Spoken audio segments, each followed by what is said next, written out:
أعوذ بالله السميع العليم من الشيطان الرجيم بسم الله الرحمن الرحيم الحمد لله رب العالمين والصلاة والسلام على سيدنا محمد وعلى آله وأصحابه أجمعين وأشهد أن لا إله إلا الله وحده لا شريك له وأشهد أن سيدنا محمدا عبد الله ورسوله Amma ba'd. My dear beloved students, staff of the Nurul Islam Academy,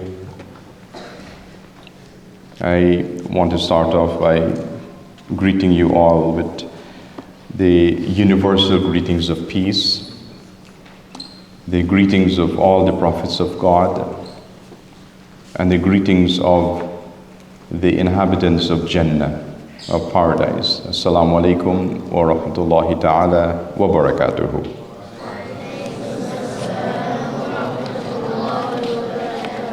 MashaAllah, very nice. Today I want to share with you an important mindset principle. Something that should guide or influence all our actions, starting with what you are now, a student. And I want to share a story with you, and from that story to draw some important lessons. And this is a story of a master builder, a carpenter, who would build beautiful homes. His name is Ahmed al-Najjar. And Ahmed was working with his employer, and he would build homes that his employee would sell to people. And he was this amazing carpenter who was able to build beautiful homes. So people wanted to get a home that was built by Ahmed al-Najjar because he was better than everyone else that was building homes. And he worked honestly, dedicated, loyal to his boss, his employer, and for many years he built beautiful homes, the most beautiful homes. Whatever the people who were purchasing this home, whatever they wanted in their homes and they paid for, he would ensure that it gets done. So he worked for many years, and then he wanted to retire after many years of working. He wanted to retire to spend time with his family, especially his children. And so he went to his boss, his employer, and told him, I want to retire because I want to spend more time with my family and so on. So his boss agreed, but he was sad because this is his best builder, best carpenter. And he told him, okay, you want to retire? Fine, but I want you to do one last job for me.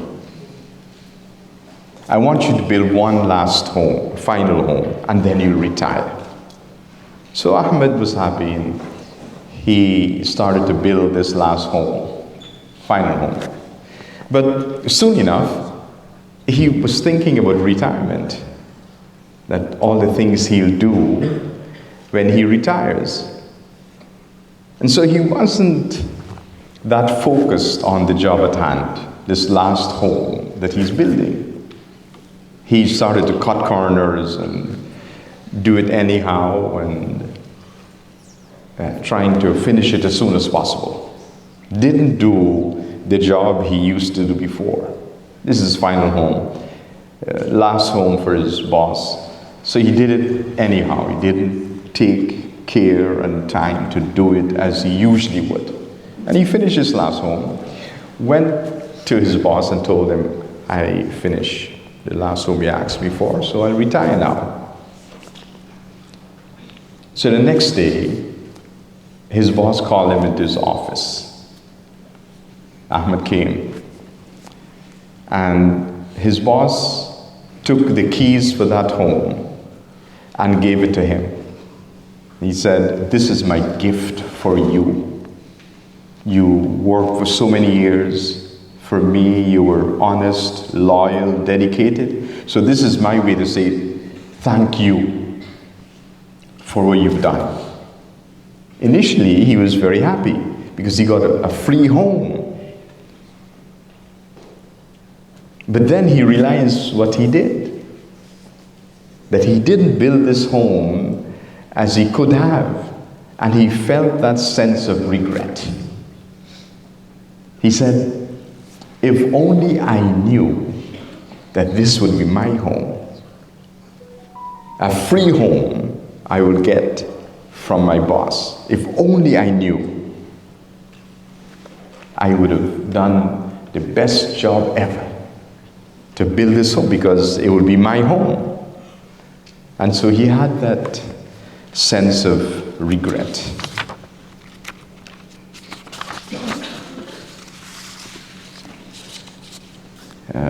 For what he did. And that's the story I want to share with you today. And now to learn some important lessons. There's a concept in Islam that the Prophet Muhammad, peace be upon him, taught us. It's called ihsan. Ihsan means this passionate pursuit of excellence. A passionate pursuit of excellence. The Prophet Muhammad sallallahu alaihi wasallam described ihsan. He says, when he was asked this question by the angel Jibreel alayhi salam, akhbirni an al-ihsan, he said, an ta'bud Allah ka'annaka tarahu, fa in lam takun tarahu, فَإِنَّهُ يَرَاكَ. To worship Allah, to serve Allah, as if you can see Him. And if you cannot see Him, you must know that He sees you.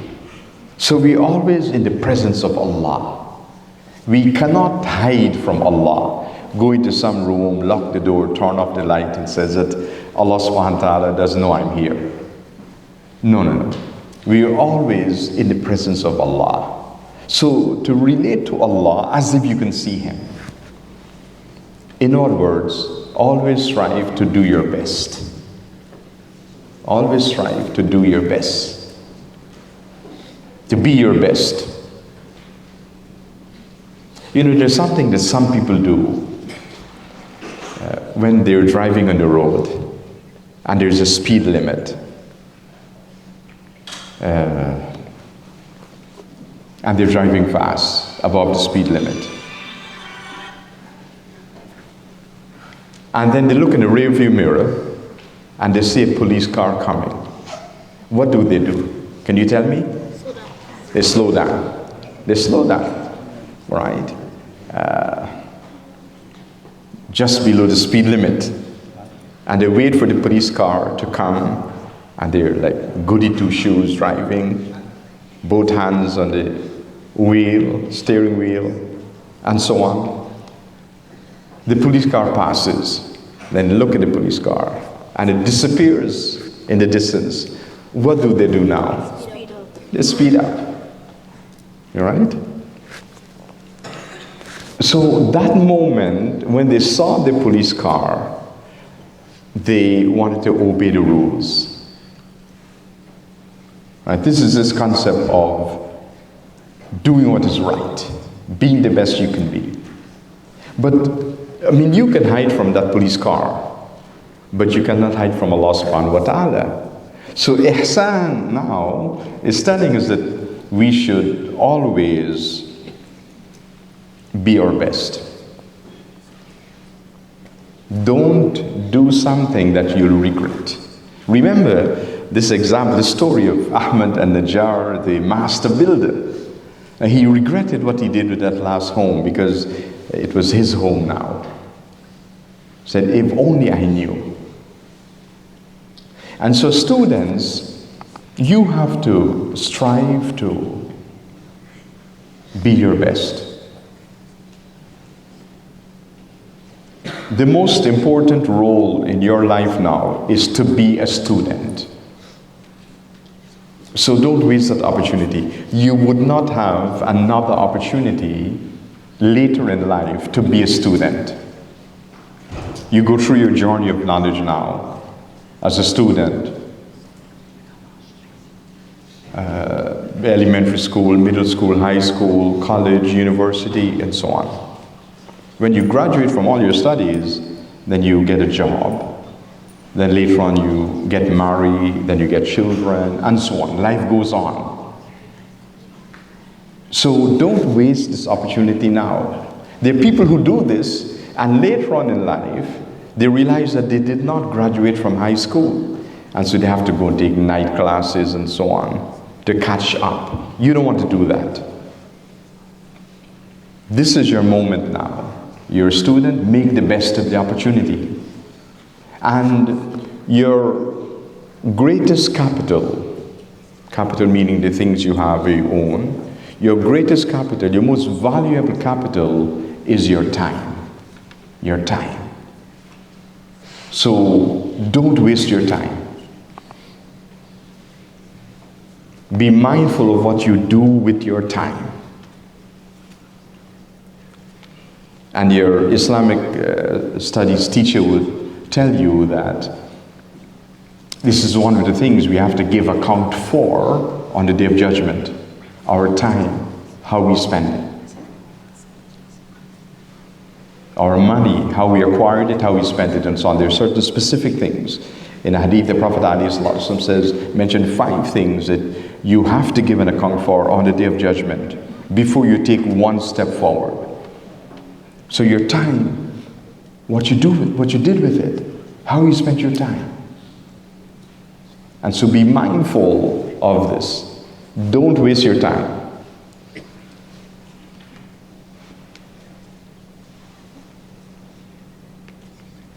Use it well.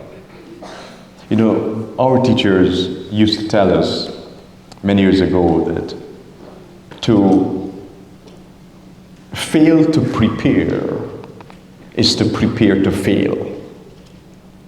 To fail to prepare is to prepare to fail. If you fail to prepare for your exams, then what results would you expect?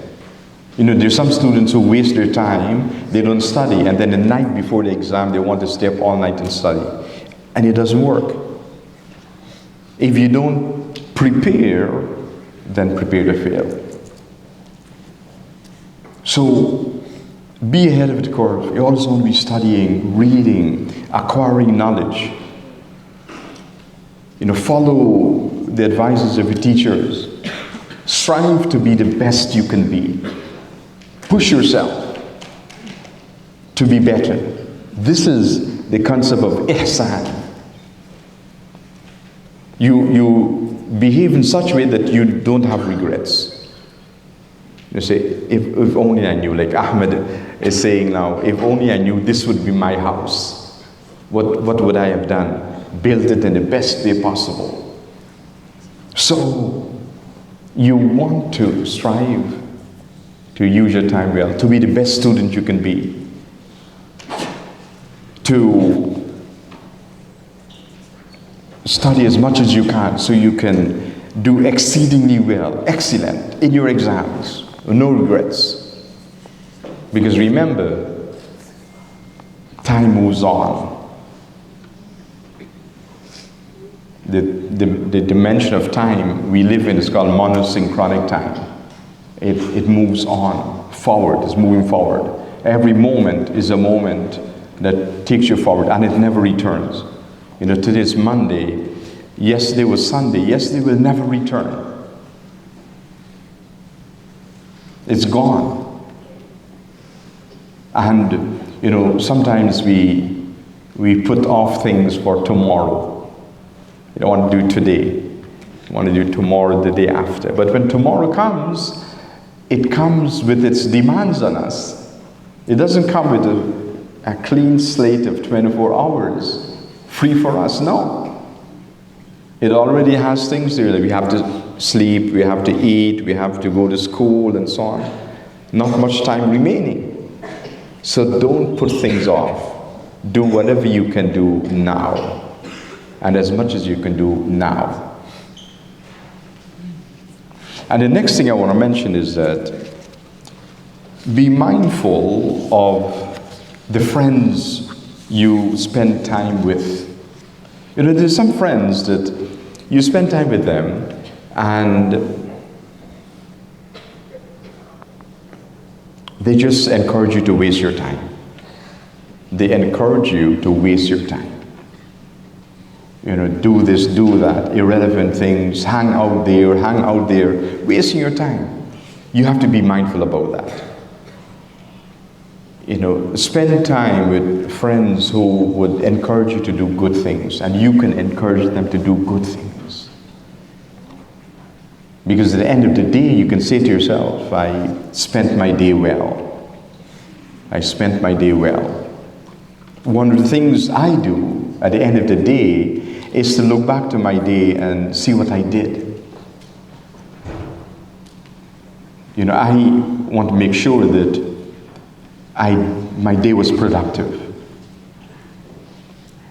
And then in the night I'm thinking about tomorrow, what I want to do to ensure that my day is productive.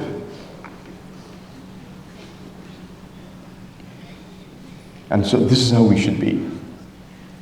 Remember, your most valuable capital, the most valuable asset that you own is your time. Use it well, in a productive way, in a useful way, and you'll be successful. It is something that you want to be mindful of. So be mindful of the friends that you spend time with.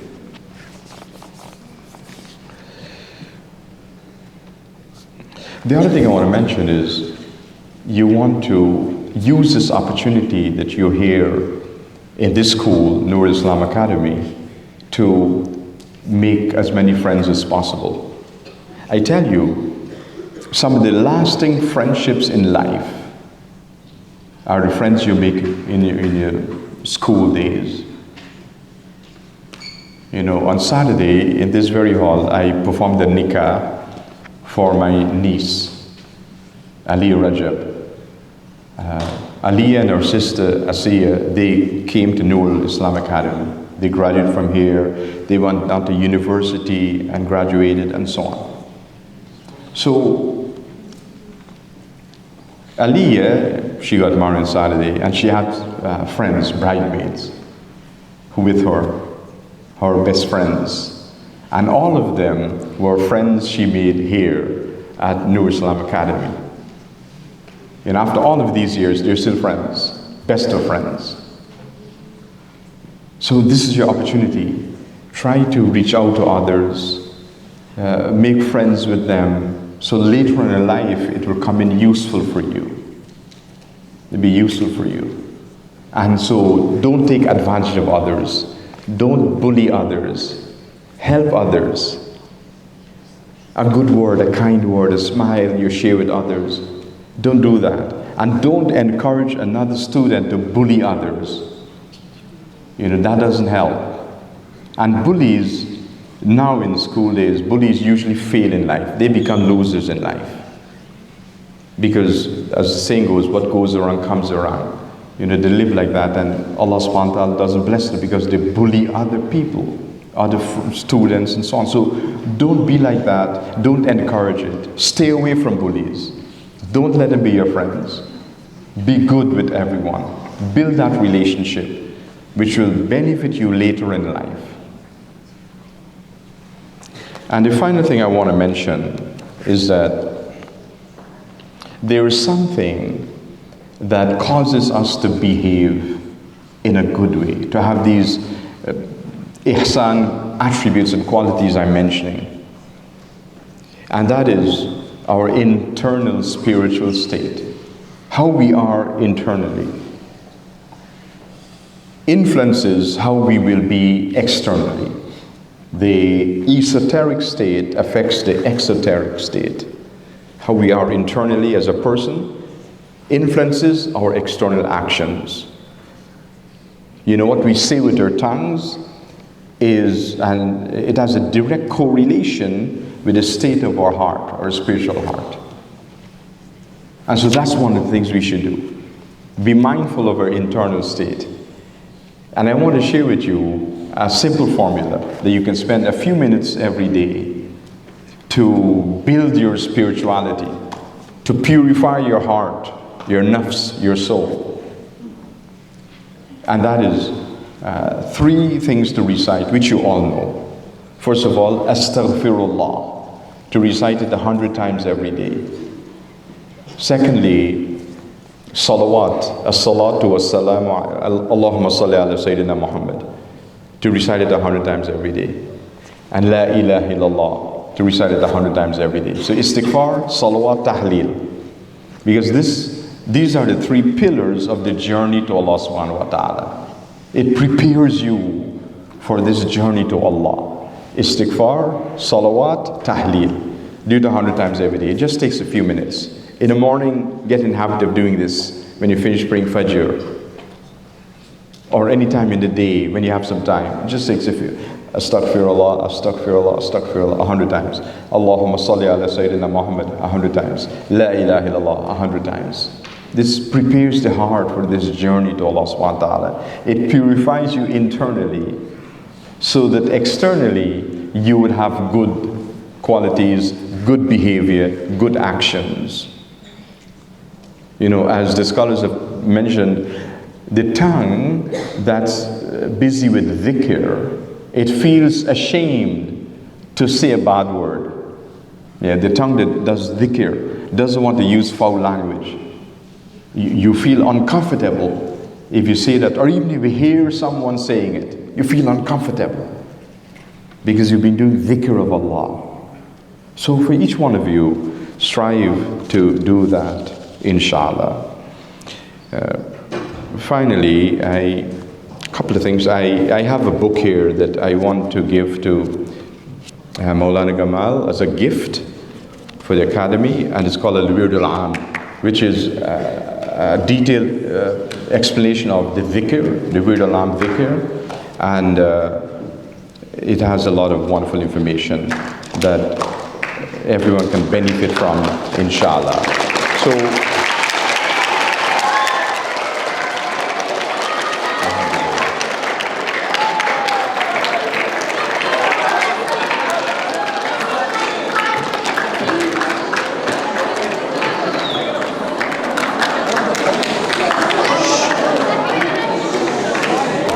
and in addition to the gift, I also want to mention to you that I do this dhikr and other things every day on my YouTube channel. It's a Shaykh Faisal YouTube, so youtube.com/Shaykh Faisal, where you can look at my speeches every day from 7 p.m. to 10 p.m. inshallah. And it's something that you can benefit from. I encourage you to do that. And I wish you the best in your studies, to be successful in exams, and may Allah subhanahu wa ta'ala bless Nurul Islam Academy and everyone involved with it. Shukran, assalamu alaikum.